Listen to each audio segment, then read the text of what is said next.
Diet क्या होता है? ऐसे टाइप की डाइट जिसके अंदर आप लोग सारे फूड ग्रुप जो कि protein, carbohydrate, fat, vitamin, minerals और वाटर को अगर करेक्ट प्रोपोर्शन में कंज्यूम करोगे तो उसे कहते हैं बैलेंस डाइट। न्यूट्रिशन क्या होता है गाइस? तो फूड का मतलब ये जिंदा रहने के लिए जो आप लोग खा रहे हो वो फूड है, और न्यूट्रिशन का मतलब ये कि आप लोग अपनी बॉडी को नरिश और हेल्दी रखने के लिए जो कंज्यूम कर रहे हो उसे हम लोग न्यूट्रिशन कहते हैं।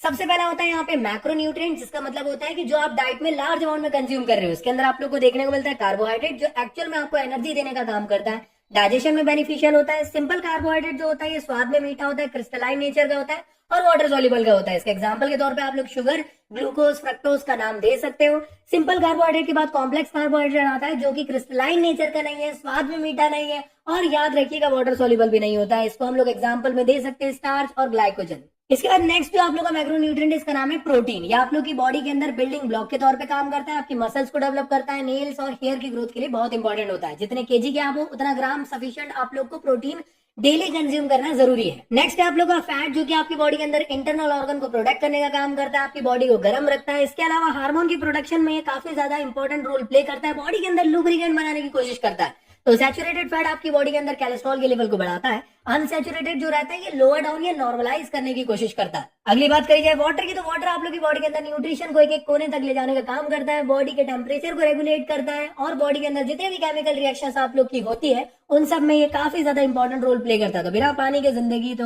संभव है ही नहीं। माइक्रोन्यूट्रिएंट की बात करी जाए तो आपकी डाइट के अंदर जो आप लोग स्मॉल अमाउंट में कंज्यूम कर रहे हो वो आप लोग का है माइक्रोन्यूट्रिएंट। इसमें सबसे पहले होता है मिनरल, जो आपकी बॉडी के अंदर फंक्शनिंग के लिए बहुत ज्यादा इंपॉर्टेंट है। दो टाइप के होते हैं, मैक्रो, माइक्रो। इसके अंदर कौन कौन होता है एग्जाम में पूछा जाता है, तो calcium, potassium, sodium, magnesium, phosphorus, ये मैक्रो मिनरल के अंदर आते हैं। आयोडीन, आयरन, क्रोमियम, कोबाल्ट, ये सभी के सभी माइक्रो न्यूट्रिएंट के अंदर आप लोग को देखने को मिलता है। विटामिन की बात करी जाए तो आपकी बॉडी के अंदर इम्यून सिस्टम को स्ट्रॉन्ग रखने का काम करते हैं, डिसीजेस से बचाते हैं। तो इसमें आप लोग को दो टाइप के देखने को मिलेंगे, एक होते हैं फैट सॉल्युबल, दूसरे होते हैं वाटर सॉल्युबल। तो याद रखिएगा विटामिन आप लोग को पढ़ना है ए, बी, सी, डी, ई और के। इसमें बी सी किसी को रोड में चलते हुए बोल लोगे तो शर्म के मारे पानी पानी हो जाएगा, तो वाटर सॉल्युबल बी सी है, बाकी बचे फैट सॉल्युबल। इसके अलावा एग्जामिनेशन में विटामिन के नाम पूछे जाते हैं तो स्पेशली आप लोग को विटामिन ए का नाम याद रखना है, रेटिनॉल। इसकी डेफिशिएंसी से ब्लाइंडनेस हो सकता है। विटामिन बी1 थायमिन होता है जिसकी डेफिशिएंसी से बेरी बेरी हो जाता है। विटामिन बी3 जिसका नाम नाइसिन, नियासिन जो भी होता है उसकी डेफिशिएंसी से आप लोग को पेलेग्रा देखने को मिलता है। विटामिन बी6 जो है इसकी डेफिशिएंसी से एनीमिया होता है। बी7 का नाम बायोटिन है, याद रखिएगा, इसकी डेफिशिएंसी से डर्मेटाइटिस होता है। बी9 जिसका नाम फॉलिक एसिड है, इसका नाम याद रखिएगा बस। विटामिन बी12 काफी ज्यादा इंपॉर्टेंट है, आज के टाइम में हर इंडियंस के अंदर इसकी डेफिशिएंसी आप लोग को देखने को मिलेगी। विटामिन सी बहुत इंपॉर्टेंट है, एस्कॉर्बिक एसिड एग्जाम में पूछा जाता है, इसकी डेफिशिएंसी से स्क्रवी होता है। और विटामिन डी इसका नाम इंपॉर्टेंट नहीं है भले ही, लेकिन इसकी डेफिशिएंसी इंपॉर्टेंट है जिससे कि रैकेट या रिकेट होता है। तो कुछ इंपॉर्टेंट यहाँ पे टिक्स लगा दिए, इनको याद करके जान जाना है, सफिशिएंट है आप लोगों के लिए। तो जो नेक्स्ट टॉपिक उसका नाम है न्यूट्रिटिव और non nutritive component of diet. तो न्यूट्रिटिव वो होते हैं जिसको कंज्यूम करके आप लोगों को किसी भी टाइप की कैलोरी मिल रही है, जैसे कि मैक्रो, माइक्रो के अंदर वाटर को छोड़ के बाकी सभी के सभी जो है ना वो सभी के सभी आप लोग के आते हैं न्यूट्रिटिव कंपोनेंट ऑफ डाइट के अंदर। वो सेम टॉपिक है जो अभी पढ़े। और नॉन न्यूट्रिटिव वो जिसको आप लोग कंज्यूम करके किसी भी टाइप का न्यूट्रिटिव वैल्यू या मैं कह सकता हूँ कैलोरी नहीं मिलती है, बट वो आपकी बॉडी के लिए इंपॉर्टेंट होते हैं। तो नॉन न्यूट्रिटिव के अंदर आप लोग को बेसिकली देखने को मिलता है, सबसे पहले वो होता है फाइबर या रफेज, ये आपकी बॉडी के अंदर डाइजेशन के लिए इंपॉर्टेंट होता है, आप लोग की बॉडी को कॉन्स्टिपेशन जैसी प्रॉब्लम से बचाता है। और इसके अलावा ना वाटर भी नॉन न्यूट्रिटिव के अंदर आता है, जिसके बारे में थोड़ी देर पहले डिस्कस कर चुके हैं। अगला होता है कलर कंपाउंड, जो आप लोग के खाने को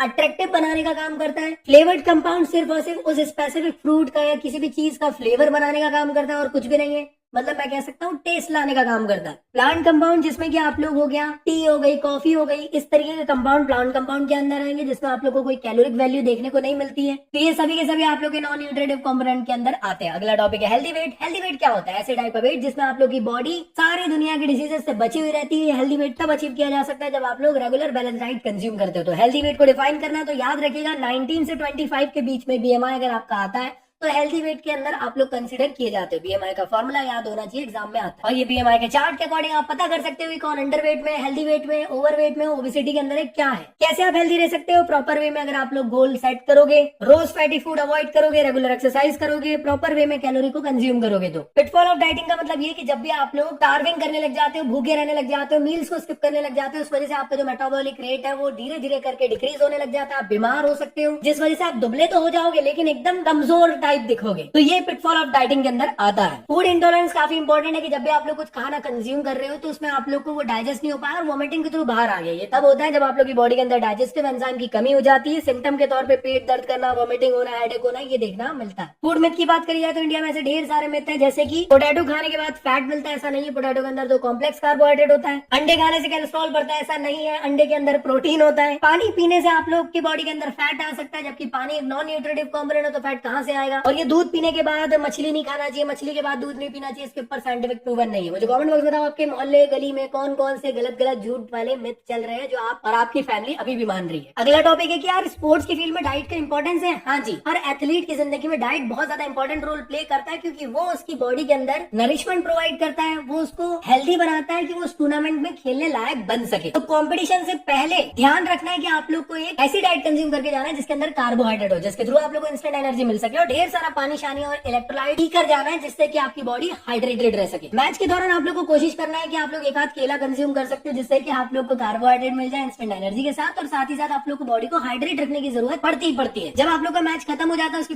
आपकी बॉडी